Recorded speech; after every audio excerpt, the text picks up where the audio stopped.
ઉત્તરાયણના દિવસે થઈ ગઈ વધારે બાકાજી ગઈ, પણ એ પહેલાંની વાત કરું ને તો બધા મિત્રોને જય સ્વામિનારાયણ સવાર આપણે વહેલા ઉઠીને થોડી ઘણી લાગી જાય સેવામાં. સેવા કરીને આપણે એમાં પણ ફોટોગ્રાફી કરી નાખી ને પછી ખાઈ નાખી કામણી કેમ બાકી. અને પછી ધાબે આવું ત્યાં બધા મિત્રો હતા મોજમાં, એમાંય કાંઈ ન કરે. ત્યાં બધાને લાગી ગઈ ભૂખ, એટલે બધા બેસી ગયા જમવામાં ભૂકા કાઢી નાખ્યા હો. એમાં થોડું કાંઈ ઘટે મારા ભાઈ. અને પછી અમને પાછી ભૂખ લાગી એટલે ખાઈ નાખ્યા કોણ કેમ બાકી. અને પછી કરીને થોડી ઘણી રીલ તો તમે અમને જોઈને તમારો બધાનો પ્રેમ પણ મળે છે ભાઈ, એમાં કાંઈ ઘટે એમ નથી. પણ પાછી લાગી ગઈ ભૂખ એટલે ખાઈ નાખી સેવડે વાળે.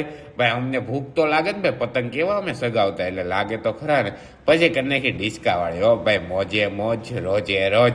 અને ચા ભાઈ ફટાકડા ફૂટતા હતા, ફટાકડા પણ ફોડી નાખ્યા. ઉત્તરાયણનો દિવસ પણ પૂરો થઈ ગયો અને હું પહોંચી ગયો ભાણીબેન પાસે વહેલે જાઓ. એમાં જ કાંઈ ન કરે, ભાણીબેનને આવી ગઈ મજા. અને પછી આપણે આવી ગયા હતા ઘરે. કેમ બાકી મજા આવી ને? તો કાલનો વિડીયો નહીં તો એનાથી વધારે પણ મજા આવશે. મળે પાછા નવા વિડીયોમાં. આ ભાઈ તો હોઈ ગયા છે, હવે આપણે પણ હોઈ જાય હો.